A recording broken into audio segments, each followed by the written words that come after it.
Hello, everyone. My name is William Pohamus, and today I am with Paul Johansson and Stephanie Spears Tomana. Stephanie is a candidate running to represent West Virginia's 2nd Congressional District in the U.S. House of Representatives. We will be asking her a series of important questions about her campaign and her plans for addressing issues that West Virginians face. This interview is not an advertisement or an endorsement. It's simply an opportunity for voters to hear directly from the candidate. So, Paul, can you give us your little introduction? We've been doing these interviews now for about a month. Will started this project, um, and the purpose is to really get a personal sense of the candidate. And neither of us are journalists, so it's an opportunity for citizens of West Virginia who tune into this to have an unfiltered, very personal sense of the candidate in terms of both what matters to them, where they came from, why they got into this, but how their decisions might affect their candidacy, and if they were in the role that they're looking for, how you might approach them and how you might continue to work with them if they have the role, in this case, of United States Senator representing West Virginia. Congressperson representing West Virginia. Awesome. Thank you, Paul. Thank you. Awesome. So, Stephanie, now could you tell us a little bit about yourself and share your core policies and goals? Oh, I got to tell you, talking about myself is probably the most awkward part of all of this. I always start with I'm not a politician, I'm a science teacher. Um, I've lived in Marion County my whole life. I'm proud to say that I was raised in coal camp houses along the Husky Highway, and my husband and I raised our daughters in one too. I am a huge advocate for rural West Virginia. Um, 2/3 of us live in unincorporated areas. And I use this line all the time, but it really is just probably sums up the entire mission of this campaign is that we live in places forgotten by time and ignored by politicians unless it's an election year, where potholes outnumber paychecks and everyone's afraid to drink the water. I mean, that just Gotcha. sums it up for me. I have a lot of policy opinions, but the things that I tend to talk about the most are infrastructure and education because, economists agree those are the trifectas of economic growth. If you can't invest in your infrastructure and your education, you're never going to see that economic growth that's always elusive to us. You can't build a future on cracked earth and talking points. Um, I'm really big about common sense government and common sense solutions. Occam's razor kind of rules my life. The simplest solution is the best solution. And one thing that I'm seeing as I travel, I've always kind of known this. I'm really, really big about the golden horseshoe. The golden horseshoe test. You guys remember taking that in 8th grade? Everybody in West Mm-mm. Virginia has to take West Virginia history in 8th grade. And toward the end of the year, all the students have a golden horseshoe test. And it's a really big deal. And the top scorers of this West Virginia history get to go to Charleston and they get knighted, and they're forever listed in the blue book as a golden horseshoe winner. So even though I'm a science teacher, I'm both a West Virginia junkie and love history. So whenever our girls were that age, we made, an effort to hit all 55 counties. And we like our one daughter did this whole big PowerPoint on the county seats of every county, you know. And so I kind of always had this cognizant awareness that we're a very different West Virginia. But now traveling as a prospective candidate for Congress, you really see it. I was in the Eastern Panhandle last weekend. Um, I was out in Wood County Friday. I was up in the Northern Panhandle all day yesterday. I'm in North Central, but we all have very different West Virginia stories. And You the missed common us. thing, We're yeah, in the Yeah. Eastern Panhandle. You you're missed in the us. We're Eastern. Oh, we're I in missed you. We're in Berkeley Springs and Great Capen. If you're ever in the area, of course, stop in. We'd love to meet you in person. Well, as I coach track, middle school track and field, but used to coach cross country, and my daughter ran cross country. So we have been to Capen, and Berkeley Springs is honestly one of our favorite places. We used to have good friends in Berkeley, and if you cannot go to Berkeley Springs without going through the springs. In fact, coming back the other night, I was appalled to hear that my niece had never waded in George Washington's bathtub. I was like, girl, put this on your calendar because we're doing it. Earth Dog was when my girls were little, that was their favorite restaurant, but I don't think it's there anymore. At least it wasn't there last time we were there. Or Oh, maybe which one? It was called Earth Dog. It was close to the springs. Oh, yeah. Yeah, no, they closed like 8, 9 years ago. It's really sad because it was such a, yeah, I know. When they were like 4 and 5 and 6, that was the only place to eat. And I don't know, it's fun anyway. But what I see that unites us is that we all have a failing infrastructure. We all seem to have representatives that we can't get in contact with. And we all understand it doesn't have to be this way. This doesn't have to be our story, and we know it. We know we deserve better. And I really feel like there's this big movement. We've never, I mean, look at our history. We've never backed down from a fight. I actually live in the old superintendent's house in Ida May. Ida May was Consolidation Coal's model coal town, and they used to bring their investors here. But when we bought this house, the previous owner showed us in our bedroom where in the wall there's these two X's, and she said, "Well, you can't paint over this, and you can't plaster over it because there's actually bullets lodged in it from a mine strike where somebody decided to go and shoot at the superintendent's house." You know. So anyway, that's kind of Whoa. the things I remember is that while we didn't always, shooting at the superintendent's house is bad, but West Virginians as a whole, we've never backed down from a fight. And I think the message that I'm feeling is that people are tired and they're just ready for better because we deserve better. And I feel like I just rambled. Right. I do apologize.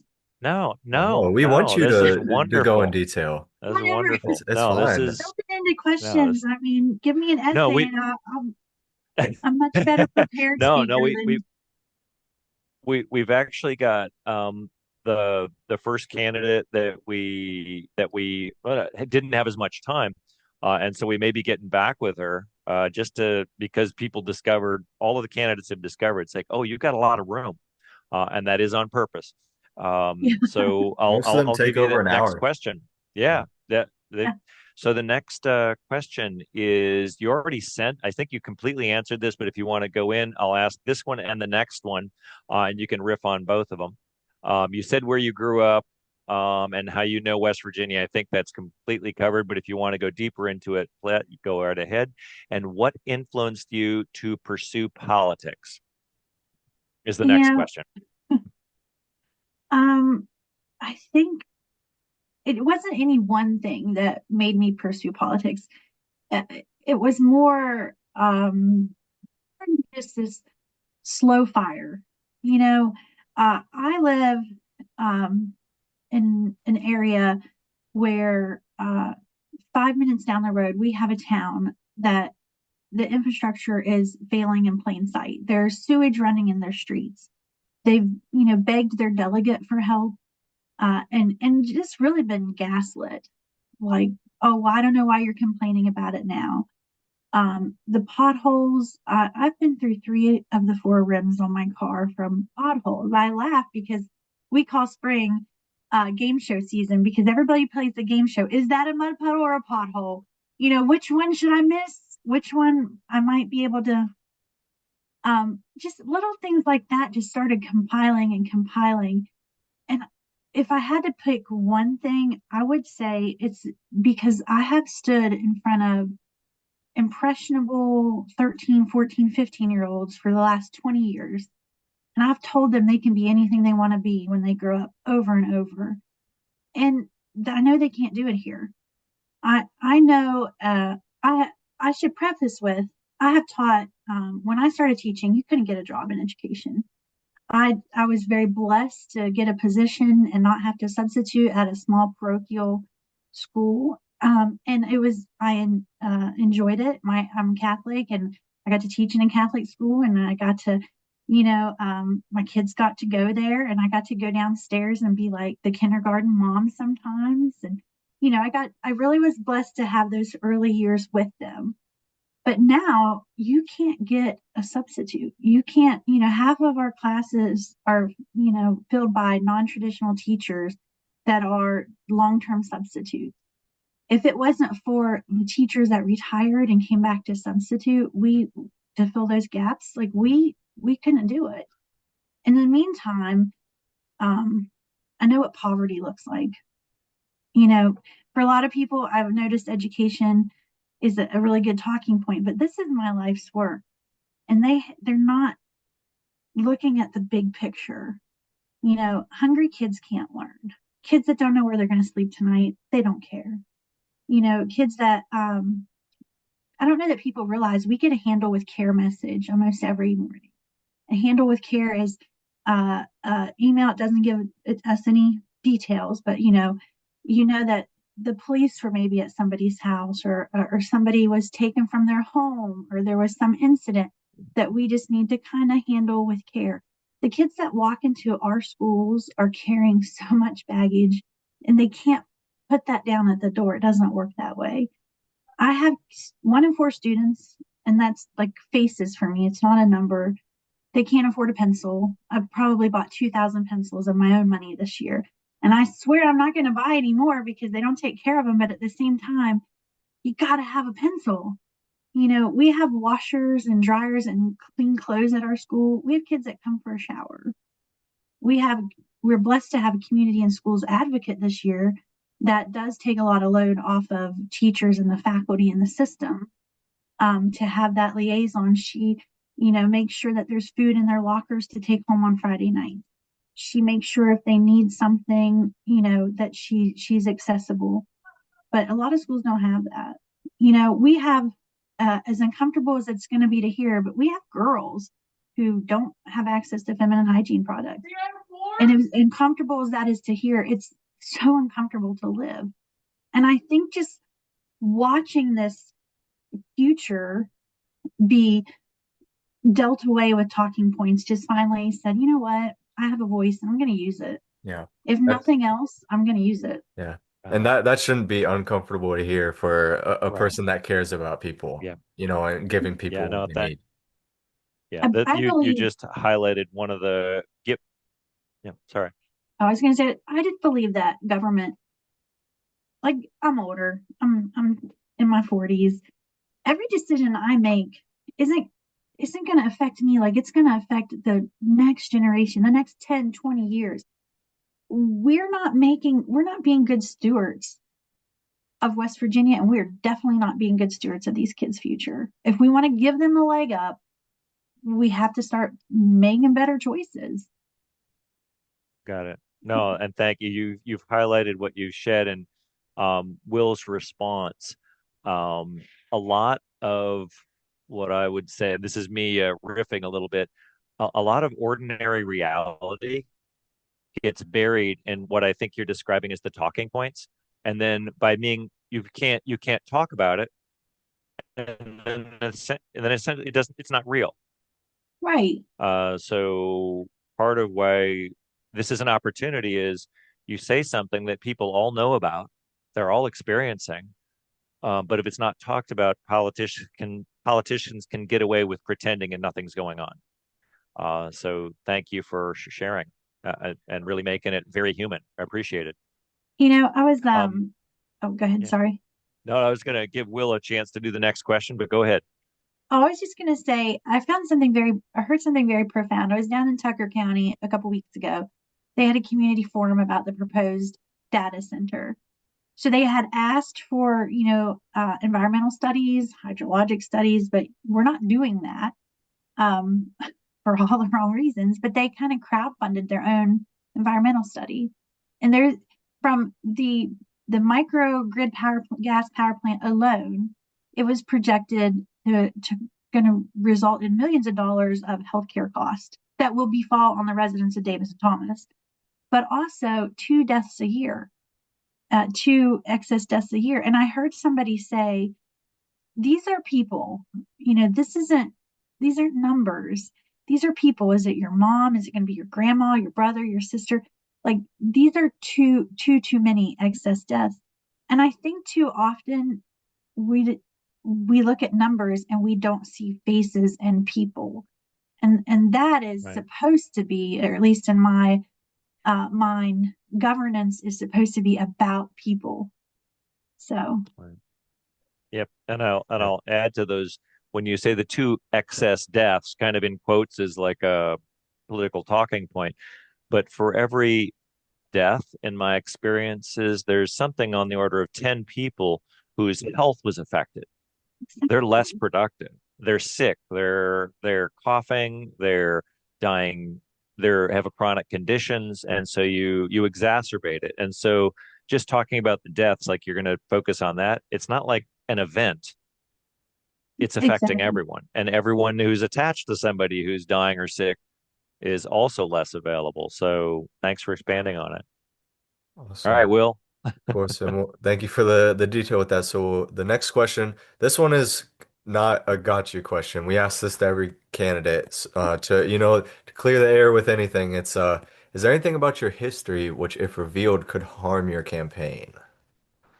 I don't think so. I laugh about this kind of all the time. Um, I'd say my grandma had a saying, and she said, "Why do you keep your skeletons in the closet? Bring them out and let them dance." You know, um, no, sometimes I do worry. Like most of West Virginia, there's no family that was untouched by the opioid epidemic. But that's lived experience. Um, I was raised in a home where my stepdad had a drug addiction. I make no secret about it. It wasn't the most pleasant childhood. But how many children cross into my classroom who has someone in the home with a drug addiction? Um, as far as anything else, I just think we're average. There's nothing really, I don't know what the word I'm looking All for. right. Yeah, nothing. Well, And if good to Some hear. find no, something, let me that know and it I'll was. talk about it. I'll reveal a lot of this question is to give a candidate an opportunity to just simply put it out there. No is an option. I don't think so, whatever.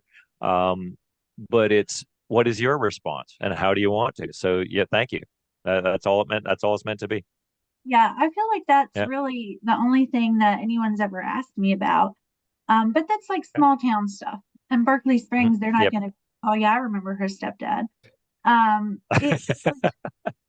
It wasn't always the easiest childhood, but at the same time, this is the reality of a lot of West Virginians.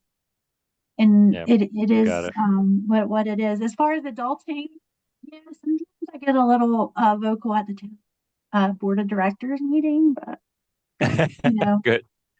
All right. So, next question is something you can go any direction you want, which is who are the people you don't want voting for you? oh, wow, I've never thought about that. I don't I don't know. I think that uh, It, everyone voting for me is a good idea. I've honestly never thought about that. and if it comes back, I mean, just let it go. If you think about it later on, just go ahead and come back to it. But it just makes Um, me think I would yeah. want people to vote more about the policies or more about who I am as a person and less than like, oh, she's a woman, check the box. Or, oh, I don't want people to vote for me because they don't like somebody. I want them to Hmm. vote for me because they see the vision. When I say we deserve better, like I mean what I say. That's probably something too. I'm trying to learn to be I'm trying to learn to be very articulate. uh, You are. but keep in mind, I teach 7th grade and I get called bra like 10 times a day. And sometimes I'll say things like, hey, my dude. Um, but Hey, my dude. I just, I think that might get you elected, Yeah, actually. you can connect with the young people that way. I was gonna say. but I like people to know that I mean what I say. When I'm not, none of this talking points to me. Like, I mean what I say, and I would want everyone who believes that that this doesn't have to be our story, whether they're on my side of the aisle or not. That's something I do talk about all the time. I'm a Democrat, but I know my independent and Republican friends and neighbors, they deserve better too. So I'm not running against anybody, and I mean that. I'm running for us. I'm Yeah, not here to pick apart anybody else. I'm Yeah, just here to share a vision. that's awesome to hear, Stephanie. yeah, So I guess we yeah. can. And it's a safe revelation for us. Will and I talked about this Democrat, Independent, Republican with some frequency. And on the page, we did make a decision to stop putting the D, I, or R on the name, just simply so that people wouldn't make that filter choice. We want people to listen to all the candidates, I love that. or to listen to people just because they're curious. Yeah, So that was an ethical decision we made because it doesn't make sense. So appreciate that you're doing the same thing. You relate to your neighbor, regardless of what party they're in, and I hope You they'll know, do the same with you. yeah. I say nobody checks your voters registration status before they tell you not to drink the water, or before your job leaves, or they Right, close your school. Like we right, we all deserve better. right. Thank you. All that's right. right. All right. And I'll So go ahead and we'll, do the yep, next one. you The got it. next one is what commitments are you willing to make regarding the sources of funding for your campaign? Well, um, the only um the only thing that I asked, one thing that I did, is I kind of have this our firewall between me and funding. Like I'm out there trying to raise money, and I'm ever cognizant that I came into this a little bit late, so I got to work a little bit harder. But I asked my campaign finance manager not to accept APAC money. And I asked her uh, not to not to tell me who sends money. I don't need to know that my neighbor gave me $250. I will do handwrite all the thank you notes. But I don't want to know. I just don't want to be involved in the money. I don't want PAC money. I asked her to make sure that the only PAC money that we accept is if I have union endorsements, or like I'm in a teachers union, and it tears me up that we call that PAC money. That's collective voices, you know. Mhm. But outside of that, I don't want PAC money, and I don't want to be beholden to anybody. So I don't really know how to articulate that. I just don't want dirty money, and Uh, I don't want to be in anybody's. My husband laughs. He's like, "You're like the Jimmy Carter of West Virginia." I don't know if that's a bad thing or a good thing, but I only Historically, he's considered one of the most appreciated past presidents. well then I'm I mean, saying on it's what polls I've seen, yeah, I mean yeah. I count it as a good thing, but I don't know what everybody else says. But that's all. I don't want to be beholden to I only want to be beholden to my neighbors, as in terms of, in Wood County they were talking about air quality. In When I was in Jefferson County, these ladies, which were super awesome, Democrat, I said it's like a bad joke, a Democrat, Republican, and Independent get in a car. They came up to me and they said, "Hey, do you have time to go on a field trip?" And I was like, "Sure." And then, they took me all around Jefferson County to look at the solar farms and the leaching in the water. Those are the people I want to be beholden to. So money just makes it's like a necessary evil, but I'm not taking um I don't know. I don't know No, how to answer that. I'm sorry. no, I think I don't want dirty money, and I'm You not answered taking it. that. honestly, I That's mean, an So it answer. seems like an answer. I would offer that go ahead and be confident with it. I don't know if there's any more detailed than answer than that. You So know, appreciate it. when she gives me a list of thank you notes to write, I don't ask, like, I don't want to know how much. Like, $10 from one person might be all, they might only have 11, and that was a big sacrifice for them and things like Got that. it. Like, I want everyone to know how much, very much I appreciate their sacrifice, but I don't want people's money, I guess, that comes in dirty ways. Got it. All right. So, next question is many West Virginians have faced issues for decades, and you've covered some of this like addiction, healthcare costs, high electricity costs.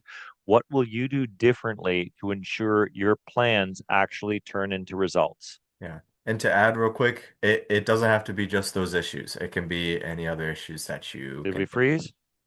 Yeah. I do live in the land I of think that might be me. Okay. the land of questionable Wi-Fi. One of the things, Yep, I think I'll should. Oh, is he glitching out? yeah, a little No, bit. Paul? Yep, I think it's on. It's my. I hope it's mine that you got a good Yeah, recording. it's The coffee shop is full. Uh, oh, one of the things that I I will think is, take off my. I'll take off my oh sorry. video. Uh, uh, we're gonna let her. Okay, it should be good now, Stephanie. All right. oh, we're good. Okay. One of the things that I think is important is putting people in your community. So, again, unincorporated area, we don't have a lot of revenue. Before before Bethlehem, Consolidation Coal sold our whole town to Bethlehem in the 50s, way before me. But before they left, they set up a lot of the mining towns have this improvement association that does the business of the town, like plows roads and things like that. So I spent about 8 years looking for grants, looking for congressional spending requests, things like that. We have, I think, 4 to 7 functioning fire hydrants in the whole town. But I had to go seek these things out, and was I mean, I cried when it was funded. We watched our neighbor's house burn to the ground one Halloween, and I mean, I was like ecstatic. We're gonna save all these historic houses, right? But then it was immediately doged and clawed back. Uh, but one of the things that I think is important Mm. is to have people in your community. And I have this plan, and it's the same way that my campaign skeleton is structured. That you know, I have a person who is an expert. They call it the steel sliver, the Northern Panhandle. I've made them like I need you to have connections in that community. I need you to know like what's going on. Take the resources to the people. To call you up and be like, hey, Will, I saw that you guys are, having some trouble with sewage. Maybe if I'm sending you an application for this grant, or I'm sending you an application for this. I think that's the first step, is to have people who know the community. I'm learning that as hard as I try, I can't be everywhere. If only if I had a teleportation. Of course. And that's why you have Hmm. somebody that's I think that's something that our congressmen and our senators are missing. They have a congressional staff, and I'm not naive. I know there's a lot of things that have to be done in Washington, but there's a lot of things that are getting missed here. And at the end of the day, we're sending them to represent us, right? So why don't they have actual people here in our communities that have these relationships, that know what's going on, and then kind of filter it Hmm. all in. And I think that's a good first step. But at the end of the day, it's gonna just be about having the tenacity to fight for what we need. Like eminent domain, you should not be able to take somebody's property uh, with eminent domain for a utility, not even a utility. Um, about 8 miles that way, there's a family that has farmed their land for 3 generations, and they have taken now. every farm around them and run a pipeline through their property. They can't even graze cattle. And it's fracking pad, fracking pad, fracking pad. And they're like, oh, it's for the common good. That's one thing we can do is change eminent domain laws and fight for that. That's a big thing. I think honestly, at the end of the day, it's just going to be about building relationships and fighting for what's right. No, I don't have a great envisioned answer for that. Yeah. Other than I have a plan, and it's really about grit and being the loudest voice in the room. We have to look at all sides of legislation. What is it going to do 10 years down the road? Who's this going to hurt? Who's this going to help? Where's the loophole? And too often people want to pretend like they have all the answers. I don't have all the answers, but I will find the people that do. I'm a big believer in that you have to know a little bit about everything, but there are people who know a lot of it about the little things, and those are the ones you seek out and then go from there. Yep. Well, you've prognosticated our next question. You're literally answering the next question. Will you want to? Or you want me to? I'm really bad You're on mute. So the next question, hold on. When experts present different recommendations, what process do you use to reach a well-reasoned conclusion? Which is funny because it's kind of what you were just saying. Yeah. My first degree is in biology. I'm a scientist at heart. I will always side with science. But I've been around long enough to know that when science comes with money, you have to look a little bit deeper. I like our climate crisis, the common sense, and I'm sure I'll ruffle feathers with this. When companies are telling us that they're spending millions and millions to tell us that it's not an issue, that's a red flag that it's an issue, right? Like, why would you spend money to tell me something's not a problem? But I think that we have to look at where the science is coming from. When you have multiple opinions and look at the data, numbers don't lie. They don't. They can be skewed, and I've seen it. I mean, it's easy to say 1 in 4 is a little more, I'll say, damning than saying 25%.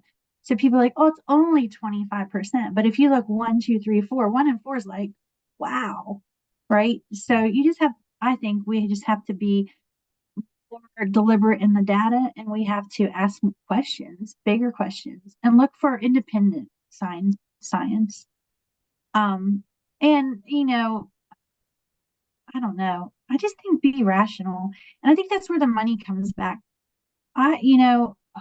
Lobbyists are probably the worst thing that's happened in our government. Well, we'll say rank up there with the worst things that have happened in our government. Yeah. But I don't, I think the big thing is you have to remain independent.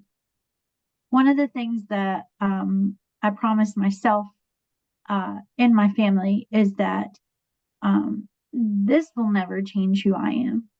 Like it's just right is right and wrong is wrong. And I know that we have to look at everything with clear eyes and unbiased eyes, and we have to ask questions, and we have to follow the science. And that's kind of follow the experts. I mean, I'm not an economist, but there's like thousands of economists out there that can tell us this isn't, this tariff up and down is not working. And why are we not listening to them? That's the big thing, is to be open and listen, I guess.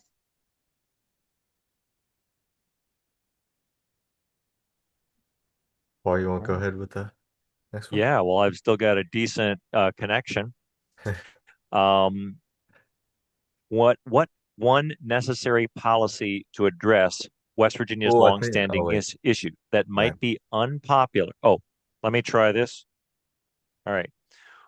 What's one necessary policy to address West Virginia's longstanding issues that might be unpopular, but you still believe is essential? Did it work? Oh yeah, wow, that's a big one. We have a lot of longstanding problems. Um, well, You can go over more than one if you'd like. you know what? The first thing I would say is free lunch for all. I mean, these counties have to go out and and do this grant every year if they want free lunch. And then you have everybody, you have this whole sect that's like, well, so and so doesn't need free lunch. Hungry kids, they're not going to learn. You know, feed all the kids. Let's just start with that. And it's not even like great food, but they're going to eat it because they're kids, right? Feed all the kids. That would be the first one. Free lunch. All right. I'm a big fan, or I'm an increasingly big fan for Medicare for all. I know that there's divided uh, sect on that, but healthcare costs are insane. I didn't really feel the big impact. My husband worked at Mylan Pharmaceuticals for a long time, and we were very blessed to have his insurance.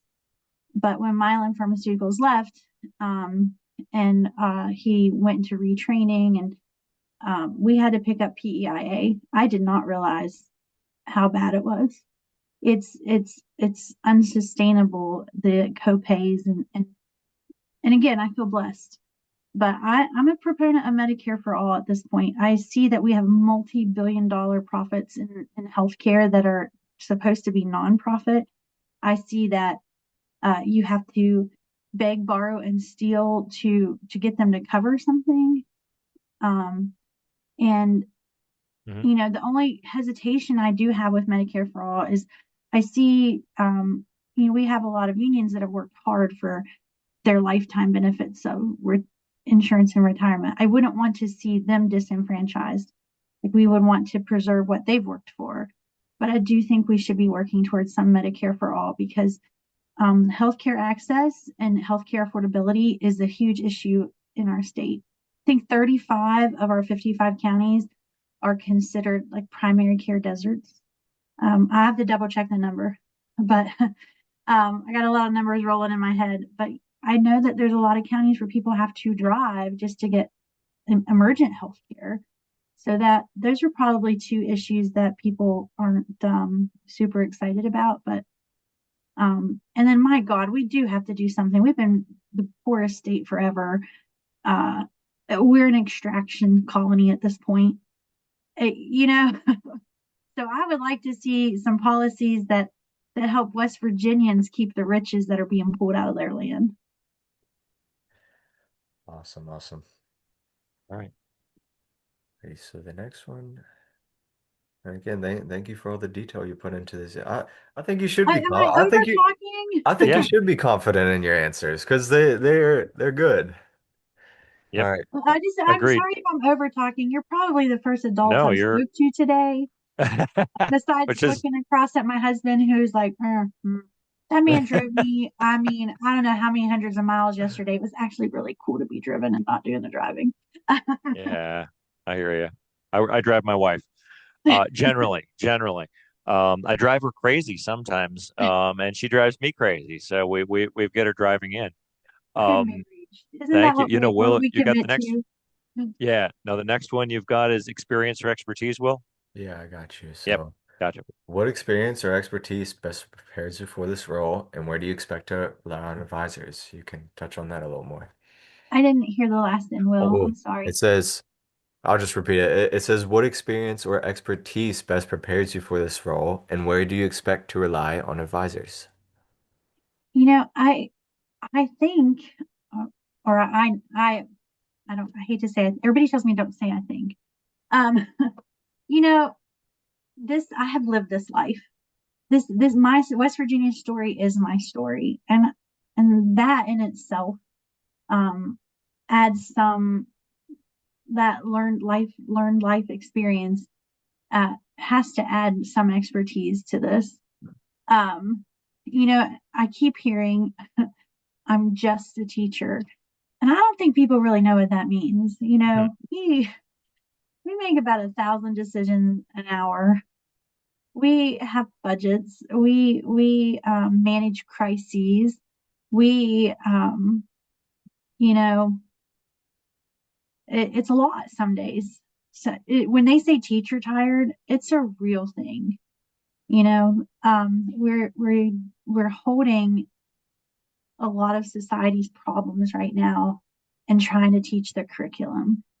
Um, as far as outside of the classroom, I have worked very hard in my community to do things to give us opportunities like grant funding. I've written grants for schools, but I've also written a lot of grants here. I was really proud of getting a plow truck for my community. We have like 5 miles of road, and our plow truck was held by miners' welds and duct tape and a prayer. Uh, I'm not sure that my husband was super excited when I signed him up to drive it, but it's all good. Never used to let me push buttons. But I think those kind of things, my, uh, I just feel like my lived experience. One thing that I am very proud of outside of that, and I apologize, I don't know what the dog's barking about. But one of the things that I'm proud of is that we have grown this small family scholarship. Back when North Marion High School opened, it's up the road from us. I had a cousin who wanted to kind of memorialize our grandparents' contributions to the community. So they started in 1983, this tiny little scholarship, and everybody just kind of threw $10 or $20 in it, and that's what the scholarship gave. But a couple years ago, as my cousin was retiring, he wanted to pass the proverbial torch. And he was just an ineffable human. Like when that scholarship uh, wasn't able to be funded or just to support it, he would sell water bottles in his classroom because he saw that this is an opportunity for kids. So I was really proud that he kind of chose me, and then I bamboozled another cousin. But Nelson was one of those teachers we talked about earlier who retired but had to go back to fill gaps. And he unfortunately passed away in his classroom. And since his passing, we have grown that tiny little scholarship that meant so much into a full-fledged nonprofit that's going to be sustainable for Wow. years and years to come. And I think something like just seeing that work, and I can't take all the glory there. I had 5 cousins total. Our their grandparents, my great grandparents, had 12 children. So like the Elliott family is huge, but we were able to work together and build that. And I think that's kind of a testament. I wouldn't say expertise, but more of mission and drive. Like I I don't again have all the answers, but by God, I'll find them. And I just, if nothing else, I'm going to leave something better than I found it. I don't Yeah. know. No. I appreciate your answer on kind of describing what a teacher is, as somebody who has to solve crises on a daily basis. You have to come up with a solution because there's no way out. Yeah, You have crises coming at you constantly. You have to work within a budget, and society's problems are kind of on your doorstep. And I don't mean children are problems, but no, what they big bring into your class, you don't get a choice. So I appreciate that as a source of expertise. I haven't heard it. I've heard it from many teachers, but I hope you carry it as a reminder, because a lot of people don't get. There are jobs and professions in which you don't have to do that. So thank you. I used to hear a lot. My husband and always worked opposite shift than me, just because that's how it landed. But he would get home at midnight, and I'd be grading papers. And we had the same conversation for like 10 years. What are you still doing up? What do you think I'm doing up? Grading papers. And Yeah. he'd say, why do you, nobody else brings their job home? And I'm like, I'm sure people do, Teachers always do. but I've never seen a teacher walk out without 3 bags on their shoulder. Yeah. Thank you. But it really, though, it upsets me that teachers have become so villainized, you know. Yeah. At the same time, you, it floors me. It really Yep. truly does. And it's all because of political talking points. Got it. Yep. Thank you for that. And that's why I wanted to pause on that and praise you for it. So the next question, how will you engage with constituents who did not vote for you or who strongly disagree with your positions? I've already run into a lot of that. And it's really about relationship buildings and having courageous conversations. I had some guy that um, said, "Hey, I'm sorry. I like you, but I can't follow you. You're a Democrat." And I was like, "Well, I'm sorry you feel that way. I have a lot of independent and Republican friends, and I find that, we make each other's lives fuller. We can agree to disagree." And I think that's the real injustice behind all of it. Our kids, and I say my kids are both in college, but they don't remember politics where we could agree to disagree and have conversations. And I think that at the end of the day, that's really what it's about. When I ran in House District 75, I ran against in a gerrymandered district against a really entrenched incumbent. And we outpaced and outraised even congressional candidates. And at the same time, where people were losing by double digits, I'm proud to say that I only lost in single digits. People keep Thank telling you. me like that was one of the closest losses in the state in a Trump year. And I was like, is that supposed Yeah. to make you feel better? Oh, But I think it's no.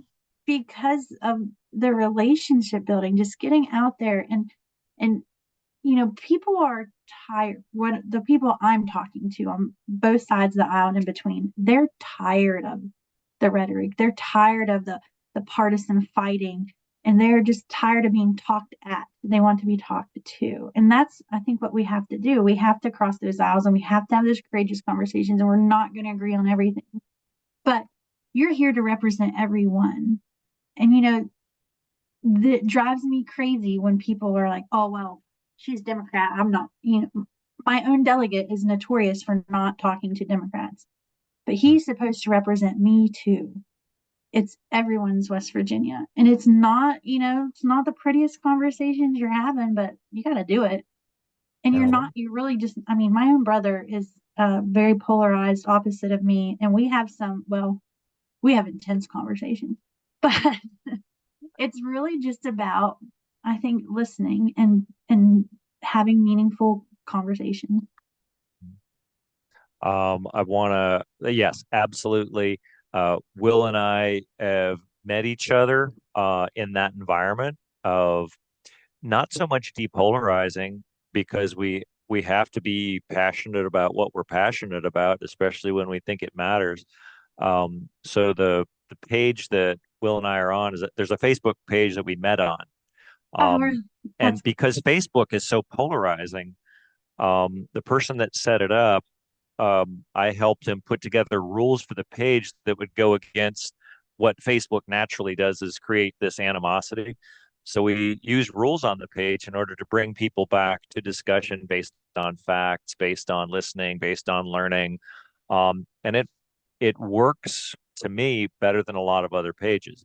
I Um, love that. but without the starting name calling attacks and all that stuff, which just ends the conversation. So I appreciate what you're saying.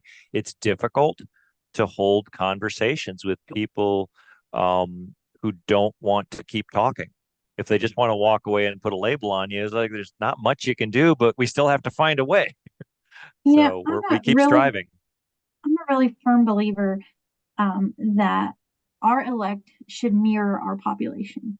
Yeah, There's no one party that has that's very unpopular for me to say sometimes, but no one party has all the answers. Yeah. No one right, person has all the answers. We're pretty divided. It seems like closer to a third, and a third. Why is our representation not divided? We need independents. right, We need Republicans. We need Democrats. Yeah. And people, right. And the yeah, sorry. oh, sorry. I Yeah. was just going to say No, no, that was beautiful. Yeah. it's the No, best way the other I thing you want, sorry, ha, timing. I think it's the delay too. Like I have a little bit of It's an a delay echo. on me. Yeah, I've got a 2 second delay. The other thing you said that I wanted to comment on was what you said about some people in office not wanting to talk to, and you said Democrats, but um, I won't talk to people who aren't in my party. It's like once you're elected, Yeah, that's supposed to be a ship that sailed already.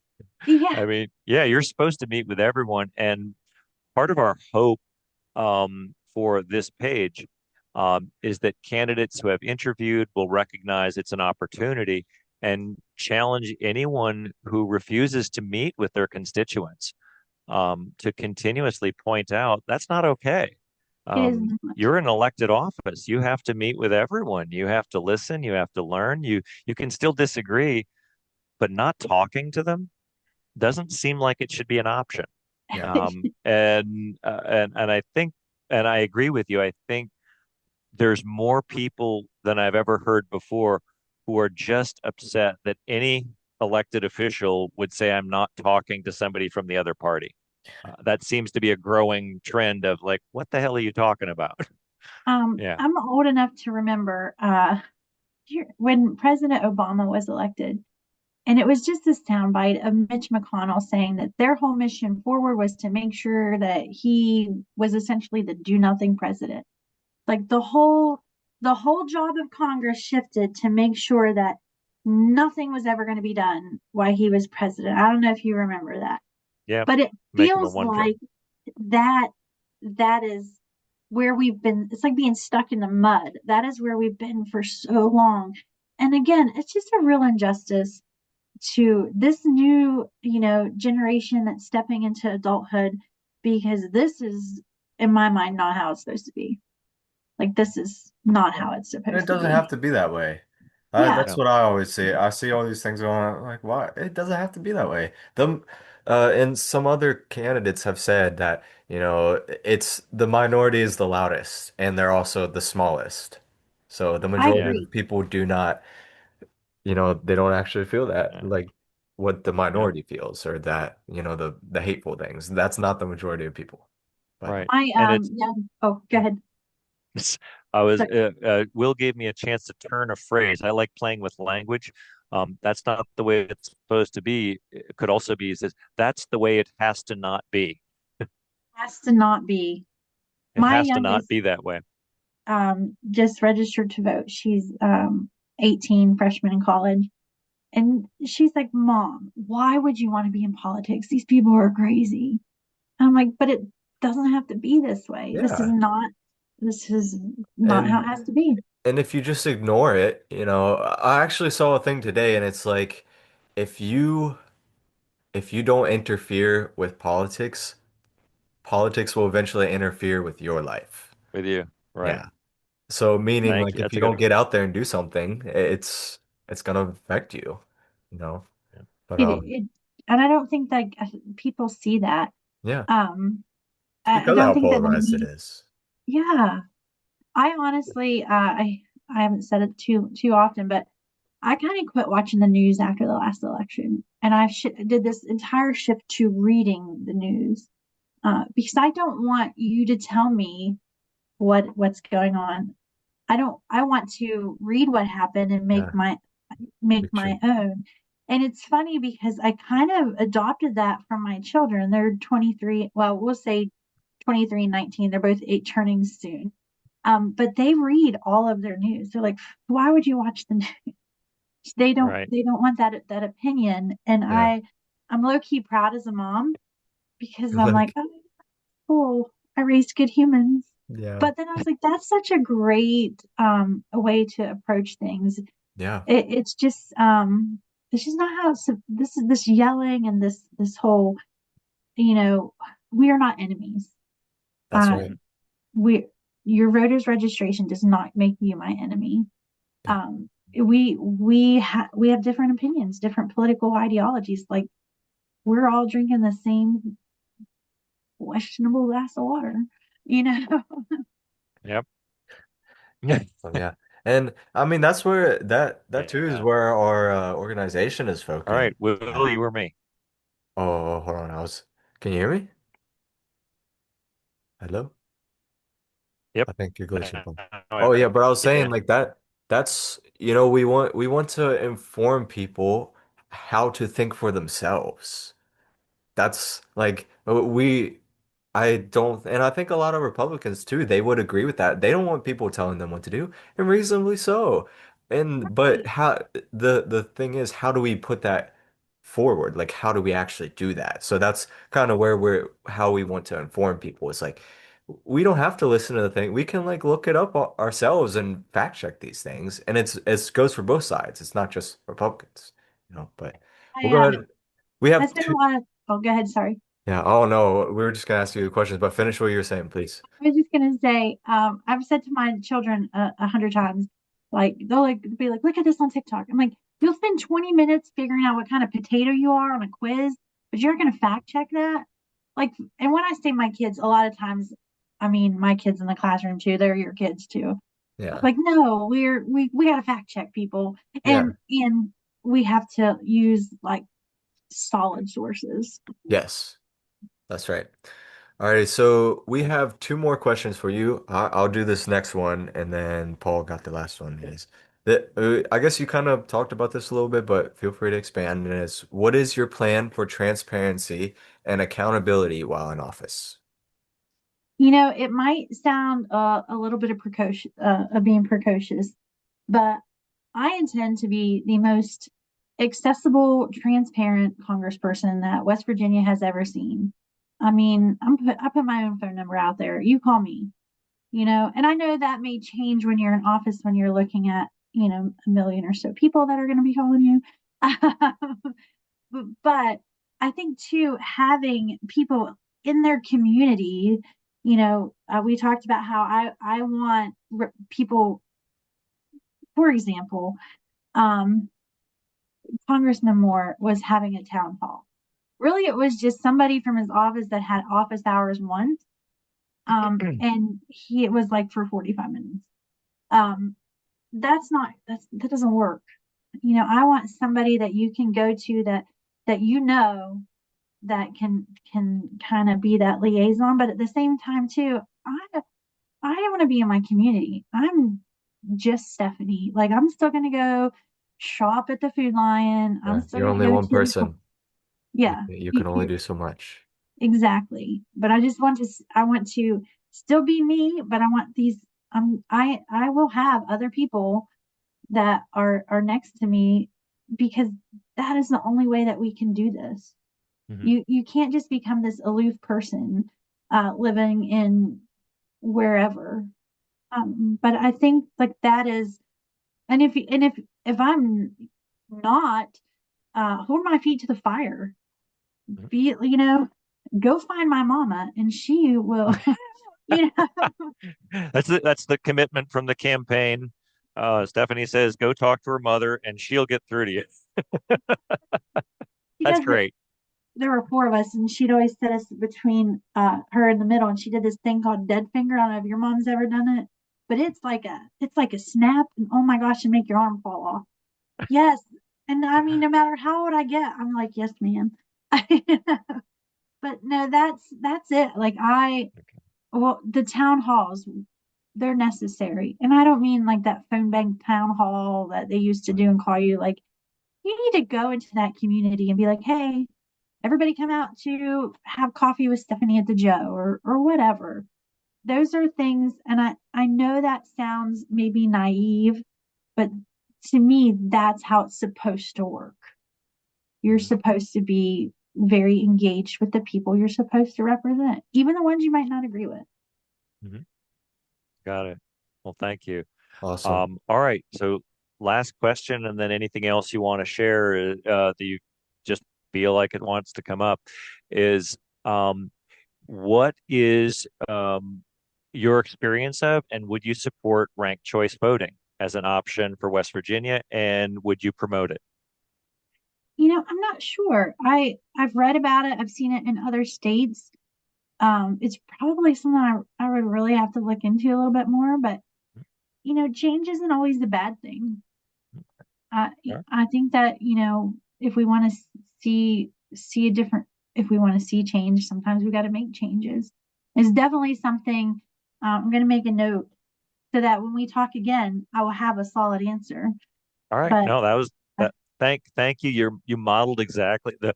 It was meant to be a specific question, that would give somebody a chance to just be yourself in a response. So thank you.